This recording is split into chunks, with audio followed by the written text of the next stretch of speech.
강프로입니다. 자, 두산 에너빌리티 보겠습니다. 자, 오늘 3.8% 떨어지죠. 2만 원에 거의 걸려 있습니다.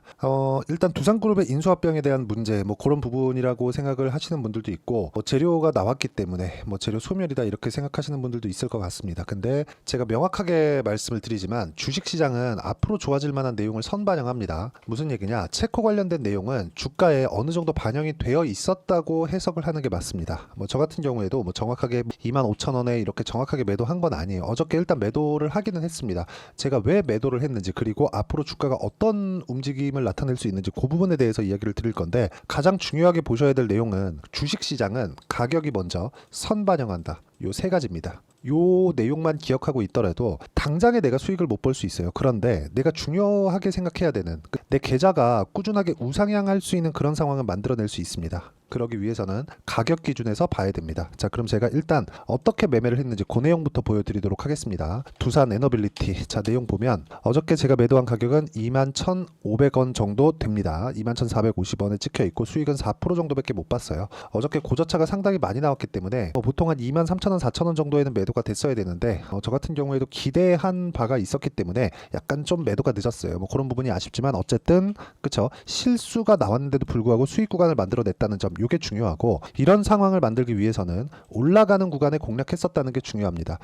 전 개인적으로 그렇게 생각합니다. 체코 관련된 내용이 앞으로도 호재거리로 작용을 할 거예요. 그런데 더 중요한 점, 지금 원전이 왜 부각받고 있느냐, 한 가지 내용이에요. 무탄소 그리고 친환경, 같은 내용이죠. 그리고 요 세 가지입니다. 요 세 가지 조건이 아직까지 깨진 게 없어요. 그리고 이제 체코 관련된 내용이 긍정적인 결과로 나왔죠. 앞으로 추가적으로 호재거리들이 계속 발생을 할 겁니다. 왜? 이 때문에 그렇습니다. 그쵸? 원전은 제 개인적으로는요, 지금 한국 시장에서 두산에너 우리기술이나 한전기술, 한전산업이나 이런 종목군들이 강한 움직임을 보여왔잖아요. 그런데 이런 부분을 우리가 어떻게 해석을 해야 되느냐? 체코가 잘 될 거라는 좋아질 만한 내용들을 먼저 반영해서 주가가 올라왔다는 점, 이게 중요한 거고, 거기에 맞춰서 가격이 상승했기 때문에, 그쵸? 여기서 나오는 재료가 소멸되는 그런 상황이 나왔을 때는 매물 소화 과정이 있을 수 있다는 겁니다. 근데 그런 부분도 가격을 확인해야 된다는 거예요. 자, 무슨 얘기냐면 올라가는 부분을 확인하고 제가 매수를 했죠. 그리고 나서 횡보 구간을 거쳐서 올라가는 부분을 다시 확인하고 다시 매수를 하고, 어저께 재료가 나오고 빠졌는데 빠지는 걸 확인하고 매도를 했을 때 4% 정도의 수익 구간을 만들어냈다는 거죠. 물론 저도 25,000원 정도에서 매도가 됐다면 어제 고가가 매도를 할 수 있으면 좋겠지만 이건 불가능하다는 겁니다. 만약에 내가 한 번, 두 번 이렇게 고가를 맞출 수는 있겠지만 꾸준하게 이렇게 고가를 잡아가면서 맞춰갈 수 있는 그런 상황은 불가능합니다. 그래서 주식시장의 본질이 무언가를 이해를 해야 된다는 거예요. 체코 관련된 내용이 잘 풀릴 것 같다. 그랬을 때는 가격이 올라가는 상황이 나오는 걸 먼저 확인하고 난 이후에 확신을 가지고 매매를 하라는 겁니다. 그랬을 때 이런 식으로 여러 번 매매를 하면서 내가 물량을 늘려갈 수 있다는 거예요. 그리고 이 내용에 대한 부분을 제가 여기 소통방에서 공유를 해드리고 있습니다. 여기 보면 DI나 그런 종목군들도 있는데 정확하게 타점을 보라는 겁니다. DI 한번 볼게요. 자, 매수매도 어떻죠? 25%, 14% 밑으로 내려보면 계속해서 수익이죠. 26%, 22%, 18% 이렇게 수익을 내고 있는데, 이렇게 수익을 내는 과정에서 제가 싸게 살라고 노력한 흔적이 전혀 없죠. 올라가는 구간에서 매매를 했을 때 이런 정도의 상황을 만들 수 있습니다. 원전 같은 경우에도 마찬가지입니다. 한전기술도 그렇고, 한전기술 자, 어때요? 두산에너빌리티 쪽으로 자금이 많이 들어갔기 때문에 한전기술로 제가 분산 투자를 한 거고, 그리고 1박 2일 동안 7% 정도의 수익 구간을 만들고 매도를 했죠.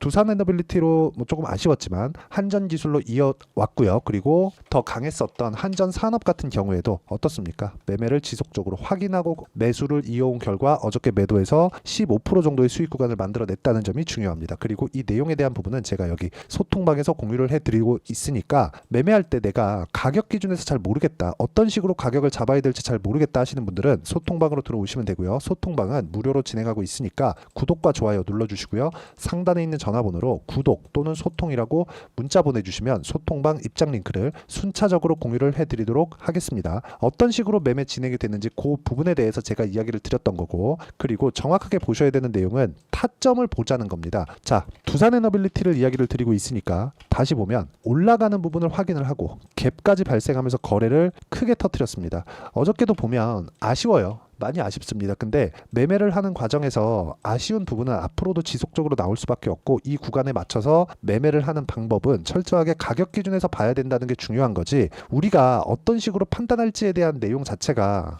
요런 기사에 맞춰서 움직이는 게 아니라는 겁니다. 자, 내용 보세요. 체코 원전 호재, 두산 에너빌리티 주가도 훈풍 불가. 오늘 나온 기사예요. 어저께 이미 고가부터 충분히 빠졌는데도 불구하고 재료는 또는 호재는 이슈는 뒷북을 칠 수밖에 없다는 거죠. 재료에 맞춰서 주가가 올라가는 게 아니라 주가가 올라가면 재료가 나온다는 점을 이해를 하셔야 됩니다. 물론 저도 기대감이 있었기 때문에 어저께 23,000원이나 24,000원 정도에는 매도가 나왔어야 정상입니다. 그쪽 구간에서 1시간 가까이 등락을 보였기 때문에 그렇습니다. 그런데 어떻습니까? 그쵸? 21,500원. 이런 부분은 어쩔 수 없다는 거죠. 그쵸? 기대감을 가지고 있었을 때는 내가 추가적으로 보유를 할 수 있겠지만, 그 기대감이 녹아드는 과정에서 손실 구간으로 접어들면 안 되고, 손절을 하는 과정이 있을 수 있지만 그 손절에 대한 부분도 철저하게 내가 보유 기간을 줄이는 관점으로 가야지, 무언가 추가적으로 이제 반등이 나올 거야 이런 관점을 아예 갖지 말라는 겁니다. 자, 그런데 제가 원전을 지속적으로 보고 있는 이유는 뭡니까? 원전 말고는 대안이 없기 때문에 그렇습니다. 자,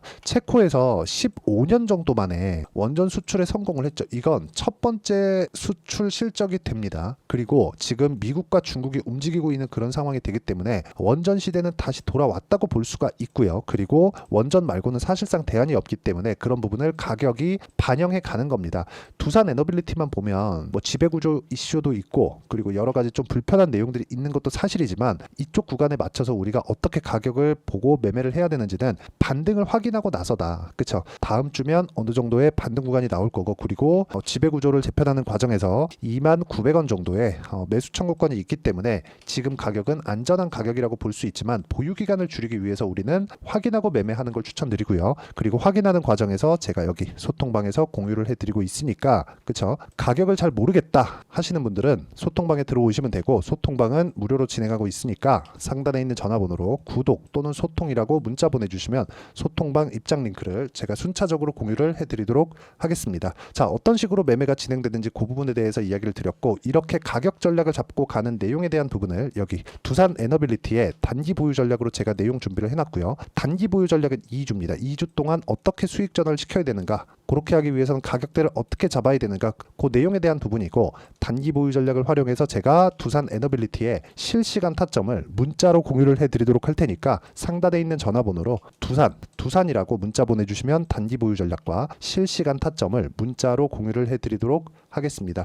자, 어떤 식으로 매매를 해야 되는지 그 부분에 대해서 이야기를 드린 거고, 이 내용에 맞춰서 내용 정리를 하면요, 철저하게 우리는 가격 기준에서 매매를 해야 되고, 가격 기준에서 매매를 했을 때, 그쵸, 내가 언제든지 매도할 수 있는 상황을 만들어갈 수 있다. 이 내용에 맞춰서 어떤 식으로 가격 판단을 하고 가격에 대한 이해를 할지, 그 내용에 대한 부분을 제가 가장 쉽게 표현해서 이해를 시켜드리도록 할 테니까 영상 끝까지 시청하시고요. 모든 분들이 성공 투자하셨으면 참 좋겠습니다. 자, 24년도가 돼서도 시장은 여전히 어렵습니다. 자, 근데 시장은 항상 어려울 거예요. 앞으로도 계속해서 어려워질 겁니다. 자, 근데 제가 매월 대시세 종목을 구독자분들에게 공개를 합니다. 자, 내용을 보면 12월 달에 실제 공개를 했었던 강프로의 대시세 종목에 대한 내용인데, 대기업을 상대로 안정적인 매출 구조를 가지고 있고요. 그리고 현재 주요 거래처는 삼성전자, 인텔, 하이닉스, TSMC, 해외에 반도체 관련된 기업이라는 걸 알 수 있죠. 그만큼 1월 달에 제가 보고 있었던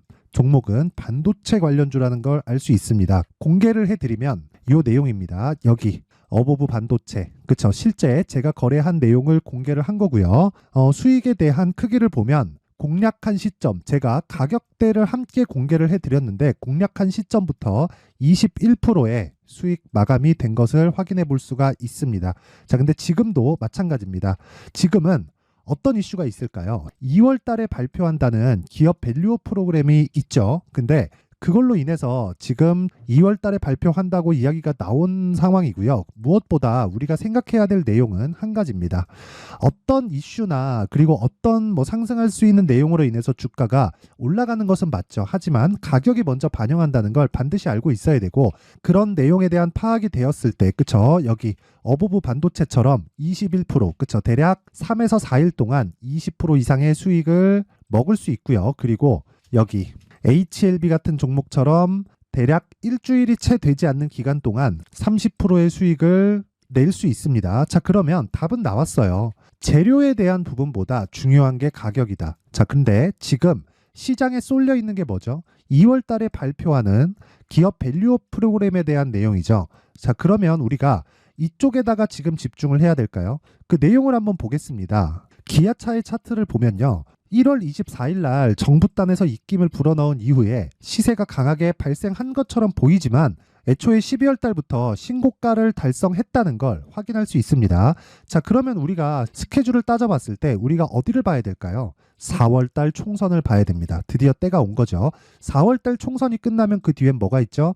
대선 전국으로 들어갑니다. 그러면 우리는 4월 달 총선부터 시작해서 대선까지 이어질 수 있는 종목을 찾는 게 정말 중요합니다. 그게 정부 정책의 방향과 그리고 스케줄에 맞춰서 가는 거예요. 정치적인 상황에 따라서 주가가 움직이는 걸 우리는 수도 없이 많이 봐왔기 때문에 스케줄에 맞춰서 가는 게 지금으로서는 답이 될 수 있습니다. 그리고 무엇보다 어느 정도의 시세를 내는지 그 첫 번째 단계인 상황을 그쵸 제가 12월 달 밝혀드렸었던 대시세 종목으로 이미 공개를 해드렸기 때문에 그쵸 어떻게 제가 매매를 했는지까지 다 보여드렸습니다. HLB처럼 그쵸 31.9% 걸린 시간은 4일밖에 되지 않죠. 이 종목을 제가 가격과 그리고 어떤 종목인지를 애초에 12월 달부터 공개를 한 겁니다. 자, 그러면 지금도 마찬가지예요.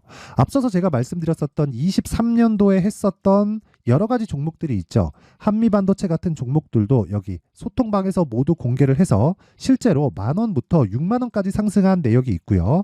왜 공략을 했는지를 제가 다 공개를 해드렸습니다. 근데 지금도 마찬가지라는 거죠.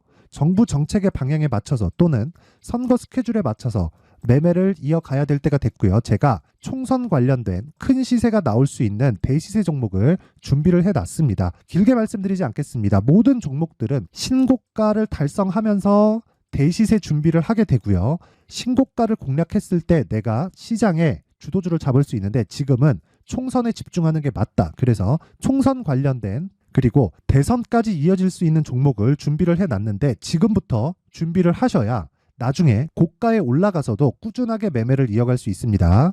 자꾸 막 손절하고 매매하는 과정에서 너무 어렵다 하시는 분들은요. 이 종목 딱 받아가서 큰 수익 내셨으면 좋겠고요. 이 종목은 상단에 있는 전화번호로 대시세라고 문자를 보내주시는 분들에 한해서만 제가 총선 그리고 대선까지 이어질 수 있는 종목을 공개해 드리도록 할 테니까 상단에 있는 전화번호로 대시세라고 문자를 보내주시고요. 그리고 구독과 좋아요 꼭 좀 부탁드리겠습니다.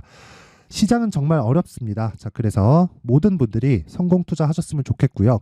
기본적으로 가격에 대한 파악을 하면서 큰 수익을 내셨으면 좋겠습니다.